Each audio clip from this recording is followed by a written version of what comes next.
terima kasih Anda yang baru saja bergabung bersama kami di Seputar Bali Pagi akhir pekan. Niki sampun wenten Niki bintang tamu kita Niki. Tamu kita pagi kenalin ini, dulu dong. Iya, Bapak DRS Gede Nale Antara, M.Hum ya Pak ya. Dia adalah seorang akademisi. Ya kan kita ajak berbincang-bincang atau mengobrol tentang melestarikan sastra Bali. Om Swastiastu Pak Gede. Om Swastiastu Pak Gede. Om Swastiastu Pamirsa. Navigator Niki. Amankinan dan dos becik-becik. Yeah. Itu bahasa Bali. Jadi bahasa tidak Bali. langsung becik-becik. Oh, gitu. Kalau becik-becik itu pengaruh dari bahasa Indonesia. Dan itu artinya bahasa Bali menerima pengaruh dari bahasa lain. Kalau dalam tradisi Bali, sapunapi gatre amankinan dan dos. Jadi tidak harus kita aplikasikan atau langsung kalaupun memakai secara baku ya. Kalau pakai becik-becik begitu juga enggak. Nah, marah kok ngomongin ya Yupi. Kalau kita menyepan kesangkap metekap gitu. Apa tertutup ya? Sangkap metekap. Sangkap metekap ada deh. Rapat tertutup itu ya. Oke, baik. Nah, berarti masih banyak dong kita sebenarnya yang salah kaprah ya, Pak Gede ya. Bukan salah sebenarnya. Karena ciri bahasa yang hidup itu adalah selalu menerima pengaruh bahasa lain. Oke. Baik. Ciri bahasa yang hidup adalah selalu menerima bahasa yang lain gitu ya. Baik. Jadi terbuka Ya, sebetulnya terbuka. seperti itu ya. Oke, baik. Kita tahan dulu. Kita masih ada satu berita ini Pak Gede sebelum kita ngobrol banyak ya terkait Ini tema kita. termasuk tradisi yang unik juga ya, yang perlu makanya. dilestarikan juga. Betul, itu dia Silakan, ya. Yupi. Baik, pemirsa Desa Pancasari Sukasada Buleleng memiliki satu tarian sakral yakni Sang Hyang Penyalin yang belum banyak diketahui masyarakat. Tarian tersebut diyakini mampu menjadi penolak bala di tengah musim pancaroba saat ini.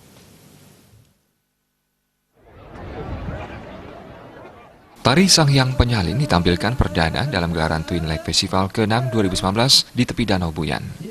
Sebelum tampil, Seke Kesenian yang sejak awal sudah melakukan persiapan matang untuk menarikan tarian sakral ini. Terlebih dulu ngaturang piuning di Pura Ulun Danau Buyan dan pelinggi di pinggir Danau Buyan.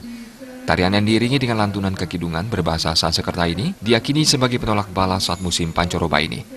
Tarian ini biasanya ditarikan oleh warga setempat saat Tilem Kadam, tepat saat sandikala yang merupakan musim pancaroba ketika wabah penyakit datang. Kalian Seke Sang Hyang Puspa Balagiri, Gede Adi Mustika mengatakan, tari Sang Hyang Penyalin ini adalah tarian sakral yang sudah dilestarikan sejak 3 generasi terdahulu. Tarian sakral ini diyakini dapat melebur atau menyomya buta kala yang datang saat Tilem Kadam.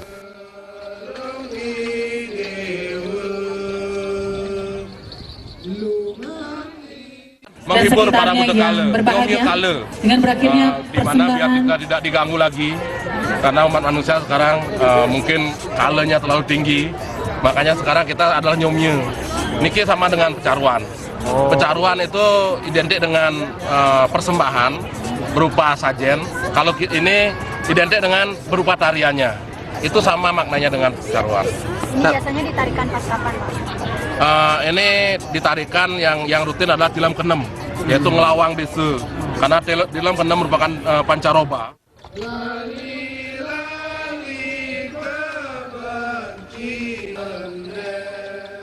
Sementara itu, Kadis Kebudayaan Buleleng, Gede Kumang mengungkapkan, tarian tersebut juga diyakini sebagai pembersih buana alit khususnya di kawasan dua danau, yakni Buyan dan Tambelingan.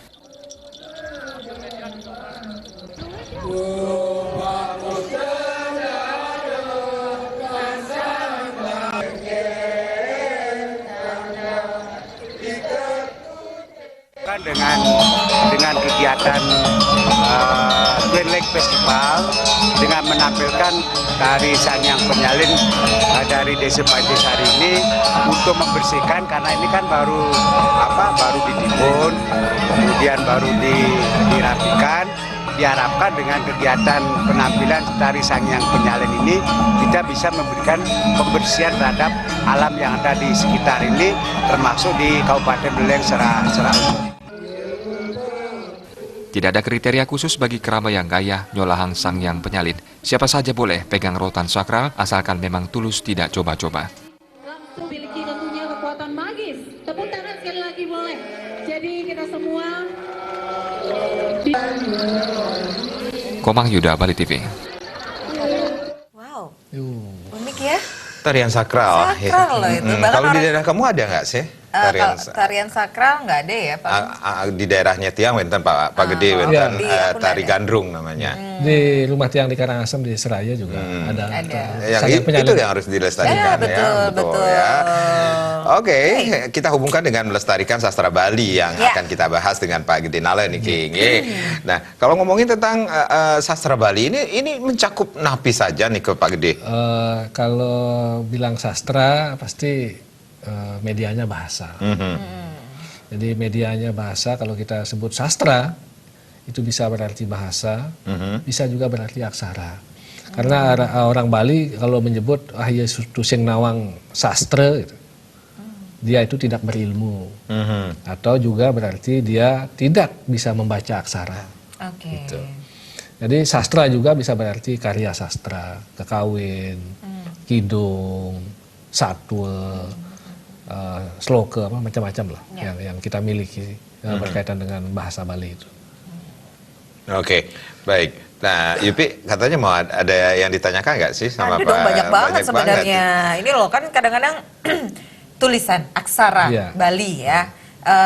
Itu termasuk dalam sastra kan ya, Pak Gede ya. Kalau aksara ya. Kalau yang saya lihat ini di Bali sendiri itu penulisan tuh loh Pak Gede. Kan kadang-kadang kita misalnya nih, salah satu contoh tadi udah sempat ngobrol juga sama produser ya, airport gitu kan, yang ternyata yang ditulis adalah itu bukan gimana sih sebenarnya Pak, airport dalam bahasa Inggris atau airport yang lafalan kita, jadi antara tulisan dan hafalan atau gimana nih, itu yang benar yang seperti apa Pak Gede? Mungkin sebelum saya jawab itu, perlu juga saya sampaikan bahwa aksara Bali itu memiliki sistem yang sedikit berbeda dengan aksara Latin, baik dalam huruf Latin ya, huruf Latin baik yang berbahasa Indonesia maupun berbahasa Inggris. Kalau yang aksara Bali yang kita miliki, yang merupakan warisan yang menurut saya tidak ternilai harganya, karena sekali lagi saya sering sudah sampaikan bahwa bahasa Bali itu, kita di Bali itu sungguh sangat istimewa. Bali, kalau menyebut Bali kan pulaunya Bali, nama pulau kita Bali, memiliki bahasa Bali, memiliki aksara Bali. Jadi karena tidak setiap bahasa memiliki aksara. Bahasa Inggris ada aksara Inggris kan, itu yang kita kadang-kadang terlalu mengatakan bahwa bahasa Inggris paling bagus itu belum tentu kan. Aksara Inggris saja enggak punya kan. Betul. Bahasa Indonesia, bahasa nasional ada aksara Indonesia. Oke, baik. Bahkan beberapa kita sudah mengetahui juga gubernur pun sudah mengeluarkan peraturan gubernur nomor 80 tahun 2018 tentang perlindungan penggunaan bahasa aksara sastra Bali. Jadi begini, aksara Bali itu sistemnya sangat berbeda atau sedikit berbeda, kalau bilang sedikit ya banyak gitu. Ya berbeda lah dengan sistem huruf Latin, apalagi dengan bahasanya gitu. Nah, dalam bahasa aksara Bali tentu aturan-aturan penulisan itu kan sudah disusun sudah dari sejak lama. Ketika para penglingsir kita, para ahli-ahli aksara kita, ahli-ahli sastra kita dari zaman dulu mendeskripsikan bagaimana sih aturan menulis aksara Bali itu sesungguhnya. Nah itulah yang seperti tadi dibaca itu ane, carake dan seterusnya itu. Nah perubahan-perubahan dalam sistem penulisan itu terus dilakukan mengikuti perkembangan zaman pasti. Jadi aksara itu supaya tidak stagnan dia, tidak statis dia, maka perlu dikembangkan, dimanfaatkan. Nah, makanya ditulis airport itu kan. Nah, itu dari sekian tahun terjadi perubahan-perubahan sistem penulisan. Nah, dan ketika Bali sebagai destinasi utama pariwisata kena pengaruh dari bahasa asing, nah, makanya bahasa aksara Bali pun harus menyesuaikan itu. Jadi bisakah bahasa asing yang kita serap kemudian kita translate ke penulisan bahasa Bali? Ini yang menimbulkan beberapa pembicaraan, bukan masalah sebenarnya, karena masalah yang terjadi itu karena sistem yang berbeda. Nah, ketika sebuah anasir masuk ke dalam sebuah bahasa atau ke sebuah aksara, jadi dialah yang harus menyesuaikan dengan bahasa kita. Kebudayaan Bali pun sesungguhnya selalu berubah. Seni Bali pun sesungguhnya selalu berubah ketika mendapatkan pengaruh-pengaruh dari luar. Aksara pun akan seperti itu. Nah, berkaitan dengan penulisan unsur asing itu, di tahun 1995 itu sudah dibuatkan aturan tersendiri bagaimana menulis pengaruh ataupun menulis bahasa Bali ataupun bahasa daerah lain, bahasa Indonesia maupun bahasa asing dengan aksara Bali. Nah, di sana dicari bergainingnya istilahnya, jadi keseimbangannya. Jadi yang paling tepat itu di mana? Sesuai enggak dengan pakem, pakem penulisan aksara Bali atau sistem aksara Bali itu sendiri. Gitu. Nah, jika apa yang disampaikan tadi, kata-kata bahasa Inggris itu disalin, ditranslate dengan aksara Bali, apakah bisa? Nah, ini tidak bisa 100% benar dengan aksara itu. Nah, makanya dicarikanlah sistemnya. Ketika masing-masing aksara itu disalin per aksara, itu akan menimbulkan miskomunikasi pasti. Misalnya kata read gitu misalnya. Di bahasa Inggrisnya kan R-E-A-D. Itu kalau ditulis dengan aksaranya, jadi akan jadi read kan. Read. Orang asing yang ke Bali, ketika melihat aksara Bali dengan tulisan read, itu dia akan baca itu kan. Yang justru membaca aksara Bali itu kan orang Balinya. Kalau orang Balinya membaca, pasti dibaca read. Kalau kita salin huruf per huruf, di komunikasinya tidak jalan. Itu kan salah satu gininya kan. Baik. Baik. Bagaimana kita rehat sebentar ya. Nanti kita akan lanjutkan lagi. Apalagi bulan Februari yang lalu juga kita sudah lewati dengan bulan bahasa Bali ya, yang baru pertama kali ya di Bali ini sendiri ya, yang luar biasa sekali. Baik pemirsa, jangan kemana-mana karena sesaat lagi kita masih akan kembali di seputar Bali Pagi akhir pekan, masih ngobrolin tentang bagaimana melestarikan sastra Bali bersama Bapak Gede Nala Antara. Beliau merupakan seorang akademisi tentunya. Tapi tentunya setelah yang berikut ini.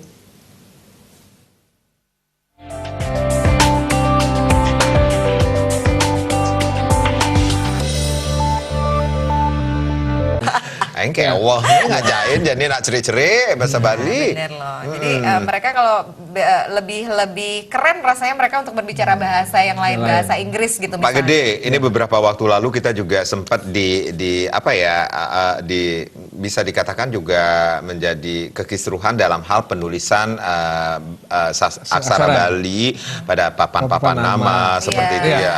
Itu dia.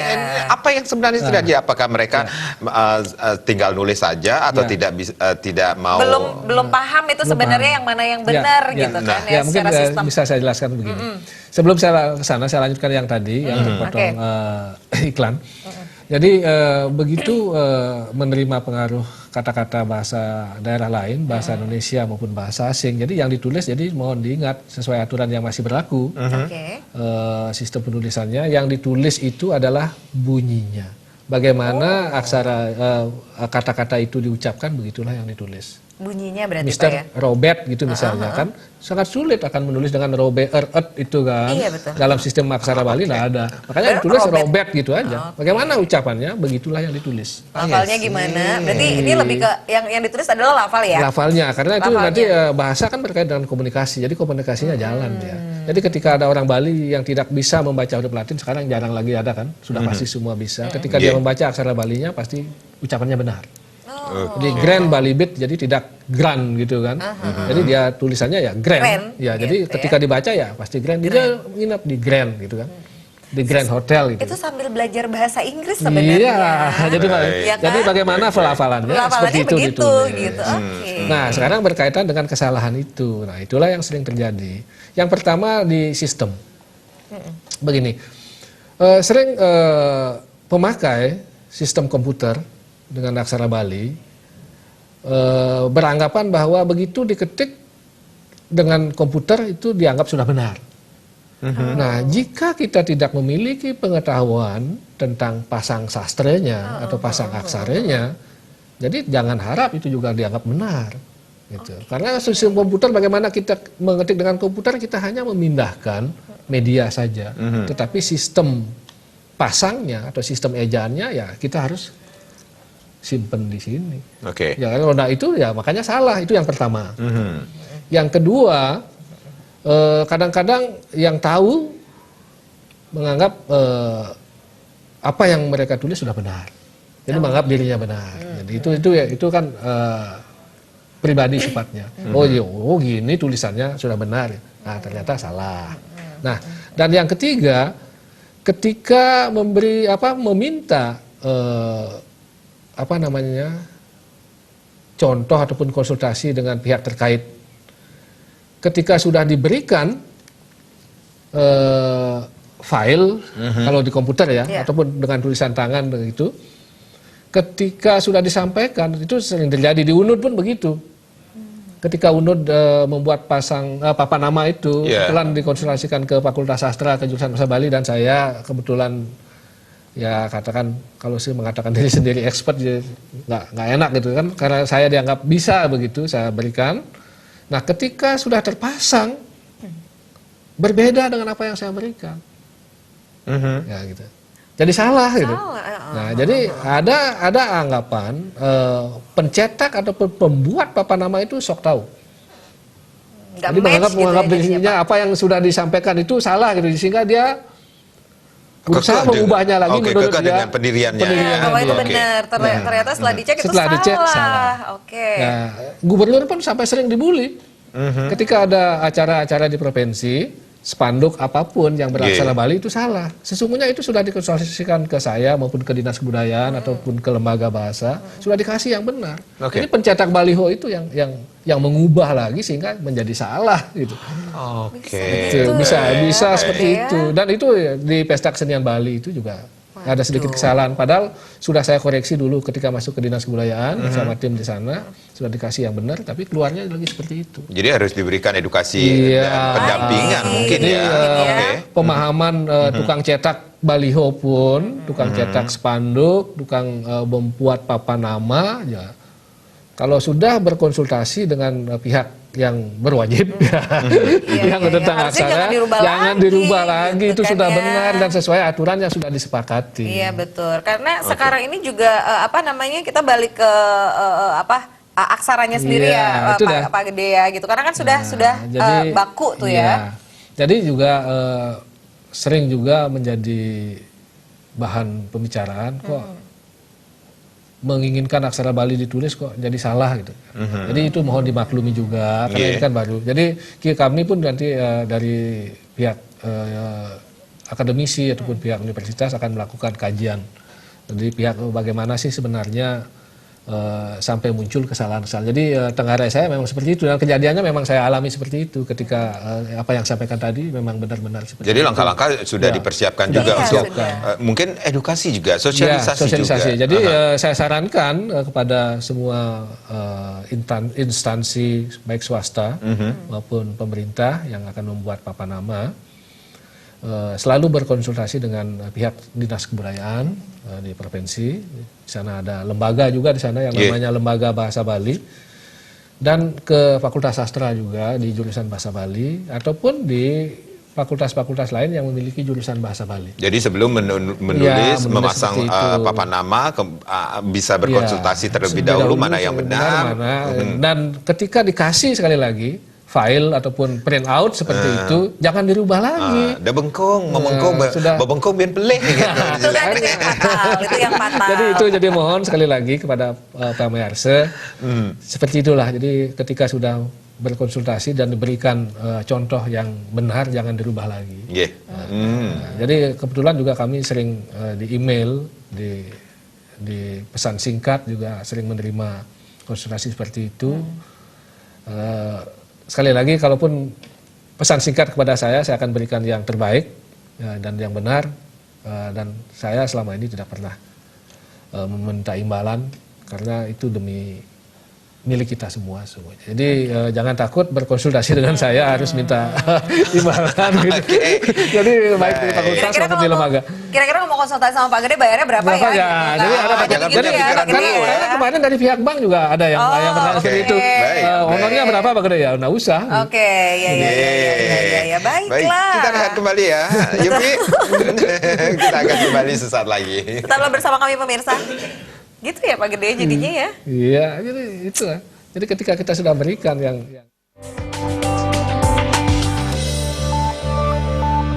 Kita kembali lagi bersama Pak Gede Nale Niki tentang bagaimana melestarikan sastra Bali. Pak Gede, tadi saya sempat mengatakan bahwa ini dengan peraturan Gubernur 80 tahun 2018 tentang perlindungan penggunaan bahasa aksara sastra Bali, dan kemudian kita juga memiliki bulan Februari ke bulan bahasa Bali. Bulan bahasa Bali ini sendiri seberapa dan itu sangat sukses kemarin walaupun pertama kali. Iya, luar biasa sekali ya. Gemanya Di seluruh kota dan kabupaten ya.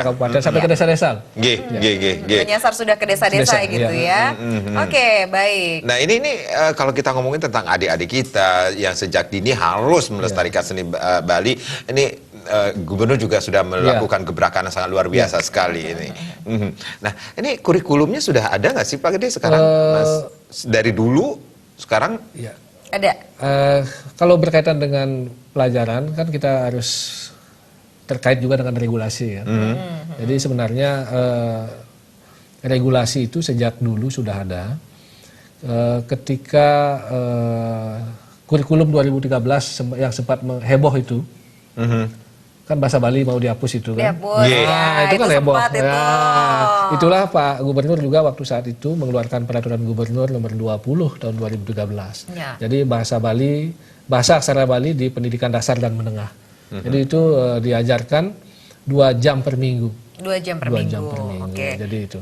Nah berkaitan juga dengan anak-anak yang tadi, ya Pergub yang baru yang nomor 80 itu 2018 kemarin tentang pelindungan dan penggunaan kan. Nah, kalau kita bicara masalah pelindungan, tentunya itu nanti berkait dengan inventarisasi, dengan pengamanan, pemeliharaan, penyelamatan. Nah, itu 4 aspek penting dalam pelindungan itu seperti itu. Nah, ketika kita harus menginventarisasi aksara-aksara kita yang miliki, kita harus mendokumentasikan, menginventarisasi satu yang sudah mulai meredup. Itu dia, Pak. Ya, itu kan kita harus inventarisasi semua.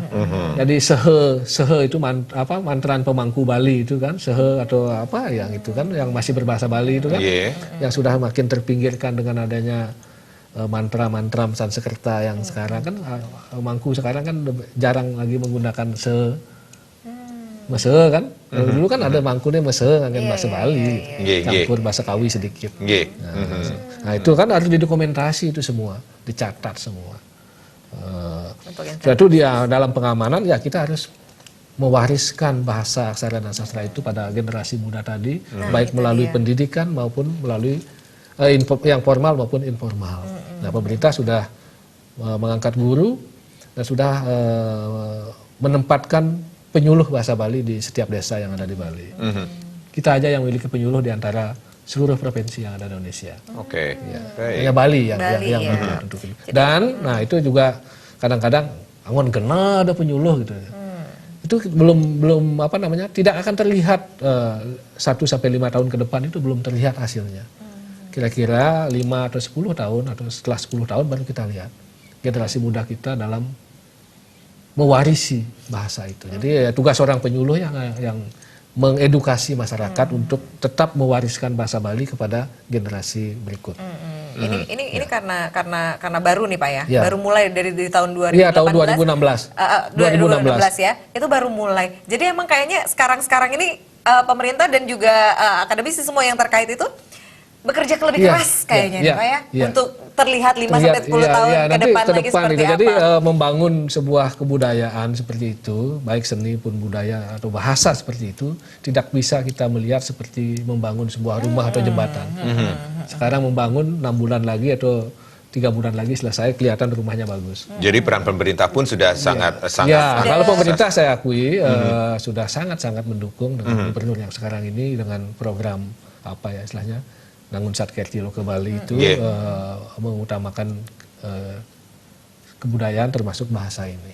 Nah itu yang di pengamanan. Kalau pemeliharaan itu yang harus kita jadi bagaimana kita menjaga bahasa Bali itu supaya tetap digunakan, diwariskan, menjaga kearifan lokal seperti tadi kan gitu misalnya, kan kabare becek-becek gitu. Padahal dalam tradisi Bali ada nggih hamangkinan dados itu. Nah, itu kan kita harus pelihara menjaga itu kearifan lokal itu. Betul. Nah, Pak, sekarang sudah tahu ya. Masyarakatnya nih sekarang nih. Jadi ekosistemnya juga harus dijaga. Gitu. Misalnya ketika seketruna gitu melakukan rapat ya kita berbahasa Bali lah. yang rapat ini ekosistem di rumah tangga itu harus dijaga.